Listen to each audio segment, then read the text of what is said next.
Good morning children. इस video में हम लोग हिस्ट्री के चैप्टर 9 का क्वेश्चंस और उसका जो सॉल्यूशन है वो मैं बताने वाला हूँ। हम लोग इसमें जानेंगे कि क्वेश्चन का क्या आंसर होना चाहिए। पहला है फिल इन द ब्लैंक्स। चलिए, तो 1A, question number 1A, dash was a word used for large land owners in Tamil. यानी तमिल प्रदेशों में जो बड़े जमींदार होते थे उसके लिए कौन सा शब्द प्रयोग किया गया है, तो वेल्लार होगा। उसके बाद है द ग्रामभोज का often got his kingdom, got his land cultivated by. तो देखिए, ग्रामभोज का जो है अपना जो जमीन है उस पर जो खेती बाड़ी करवाते थे वो किससे करवाते थे, तो इसमें फिलअप करना है slaves and hard workers. Question number C, ploughmen were known as dash in Tamil. यानी तमिल क्षेत्र में जो खेत जोतने वाले होते थे तो उसको क्या कहा जाता है, तो उजावर होगा। मोस्ट गृहपतिज, क्वेश्चन नंबर 1D है मोस्ट गृहपतिज वेयर डैश लैंड ओनर्स, तो स्मॉलर लैंड ओनर्स, गृहपति जो होते थे छोटे किसान होते थे। Question number 2, describe the function of ग्राम भोज का। Describe the functions of the ग्राम भोज का। Where do you think he was powerful. ग्राम भोजक के क्या कार्य होते थे और वो शक्ति पावरफुल, आप ऐसा क्यों सोचते हैं कि वो पावरफुल थे। देखिए, in the northern part of India the village headman was known as the ग्राम भोजक। चूंकि वो विलेज हेडमैन था, he used to collect taxes from the village. राजा भी, चूंकि वो पावरफुल लोग था तो राजा भी उससे टैक्स कलेक्ट करवाने का काम देते थे, टैक्स कलेक्ट करवाते थे ग्राम भोजिका के द्वारा। वो कभी पुलिस की तरह काम करता था तो कभी जज की तरह काम करता था। तो द ग्राम भोजिका was powerful because he was the largest land owner. Generally he had slaves and hard worker. चूंकि पास उसके दास दासी होते थे, नौकर चाकर होते थे, काफी जमीन होती थी, तो इस कारण से उसको उसका जो पद था ये काफी पावरफुल होता था। Question number 3, list the crafts persons who would have been present in both village and cities. यानी ऐसे क्राफ्ट्स पर्सन का लिस्ट बनाना है जो कि शहर और गांव दोनों में रहते थे। तो the list of crafts persons who would have been present in both village and cities, जो गांव और शहरों दोनों जगह में रहते थे उसका नाम लिस्ट में देना है। तो लिखना है weavers, carpenters, blacksmiths, goldsmiths, basket makers, उसके बाद गार्लैंड मेकर्स, माला बनाने वाला जो होता था, परफ्यूमर्स, और उसके बाद स्टेचू मेकर्स, मूर्ति बनाने वाला जो होता था। ये सारे लिस्ट लिखने हैं। चलिए आगे है choose the correct answers. Objective है यहाँ रिंग वेल्स, तो ring wells were used for drainage, इस पे लिखेंगे। Punch mark points were made of, तो पंच मार्क पॉइंट जो होता था आहत सिक्का वो किससे बने होते थे, तो punch mark points were made of silver and copper. Mathura was important, Mathura क्यों महत्वपूर्ण था, Mathura was important for religious centre, चूंकि धार्मिक जगह था भगवान कृष्ण के कारण, तो Mathura was important religious centre as well as trade centre. उसके बाद है श्रेणीज वेयर एसोसिएशन ऑफ। श्रेणी किसका एसोसिएशन था, ये क्राफ्ट्स पर्सन का एसोसिएशन था, श्रेणीज were association of crafts person.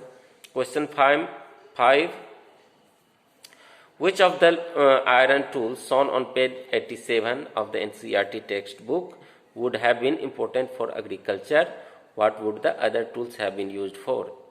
तो टूल्स जो पेज नंबर 87 में दिखाया गया है, आयरन टूल्स, लोहे के बने उपकरण, तो उसका काम क्या होता था एग्रीकल्चर के लिए, वो क्यों आपको ऐसा लगता है कि वो इम्पोर्टेंट रहा होगा। तो देखिए, the iron tools on page 87 में जो दिखाया गया है iron tools such as sickle, tongs and axe, ये सभी थे। The ones that would have been used for agriculture, खेतीबाड़ी में किसका प्रयोग होता है, हसुआ का फसल काटने के लिए। तो सिकल एंड एक्स का प्रयोग होता है लकड़ी को काटने के लिए, लकड़ी को चीरने के लिए। Tongs would have been used to hold things without actually touching them. Okay. उसके बाद है question number 6. Compare the drainage system in your locality with that of the cities mention in the lesson. यानी आपके locality में जो drainage system है और इस चैप्टर में जो ड्रेनेज सिस्टम की बात कही गई है, तो दोनों में आप क्या सिमिलर पाते हैं, यानी समानता क्या है और डिफरेंसेज मतलब विषमताएं क्या है, अंतर क्या है. तो देखिए सिमिलरिटी में लिखना है कि our locality has a good drainage system. हमारे लोकेलिटी में अच्छी नालीकरण की व्यवस्था है. Every individual house also has a good drainage system. Archaeologists have also found some drains and garbage dumps in each of the town or site mentioned in the chapter and in an individual house. तो ये similarities हैं. और differences, तो differences में है कि nowadays every project और work is well maintained.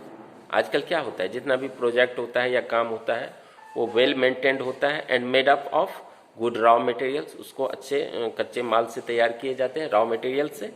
But in early cities, आरंभिक दिनों में क्या होता था कि mud bricks and thatch had been used which might not have been survived long. तो ये सिमिलरिटीज है, डिफरेंसेज है.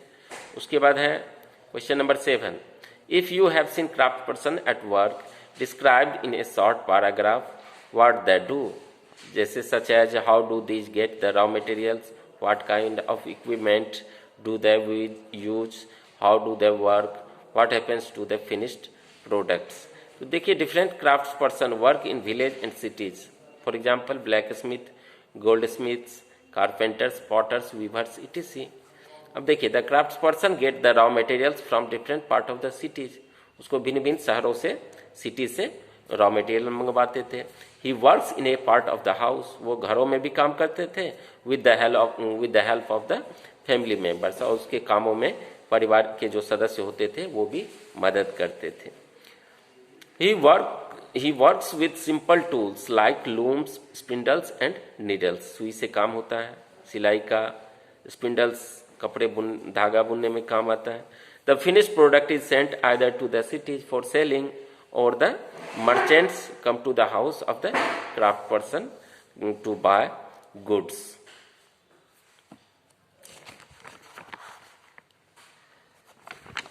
उसके बाद है list the functions performed by men and women who live in your city and village.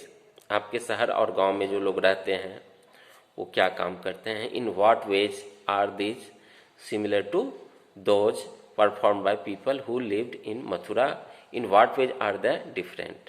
देखिए मथुरा में जो लोग रहते थे और जो काम करते थे और हमारे शहर में गांव में जो लोग रहते हैं और काम करते हैं, तो सिमिलरिटी क्या है, डिफरेंसेस क्या है. तो देखिए सिमिलरिटी ये है कि इन आवर सिटी और village people works as traders. लोग व्यापार करते हैं या सौदागर हैं या खेतीबाड़ी का काम करते हैं. As the man of the old city of Mathura perform. जैसा कि मथुरा में भी होता था वैसा काम आज भी गांव घरों में होता है. डिफरेंसेस क्या है. In present times we can find people who work in banks. आज हम देख सकते हैं कि बहुत सारे लोग बैंकों में काम करते हैं, स्कूल में, कॉलेज में, कार्यालयों में काम करते हैं, officer as a officer. But they were not present in those day. लेकिन उस समय मथुरा में इस तरह के लोग नहीं थे जो बैंक में काम करते हो या स्कूल में. तो यही डिफरेंसेज है और यह सिमिलरिटीज है. 2-3 MCQs है, इसको देख लीजिए. The use of iron in the Indian सब कॉन्टिनेंट बिगन अबाउट. आयरन का प्रयोग जो शुरू हुआ 3000 साल पहले हुआ था. Mathura is an important centre for worship of. Mathura किस देवता की पूजा स्थली है, लॉर्ड कृष्णा की. भगवान कृष्ण का जन्म हुआ था यहाँ. अरिकामेडु वाजे, तो अरिकामेडु जो था वो कोस्टल सेटलमेंट था. इसके बारे में तो बच्चों इस वीडियो में मैंने आपको सॉल्यूशन दिए कि कैसे क्वेश्चन का आंसर लिखने हैं. 2-3 बार लिखिएगा और फिर जो है उसके बाद अभ्यास बन जाएगी लिखने की. तो इसलिए वीडियो को 2-3 बार देखिए और खूब लिखिए. अभी से यदि ऐसी आदत डालेंगे लिखने की तो आगे आपको अच्छा रहेगा पढ़ाई के लिए. ठीक है बच्चों, इस वीडियो में इतना ही. अगले वीडियो में फिर मिलेंगे. Thank you.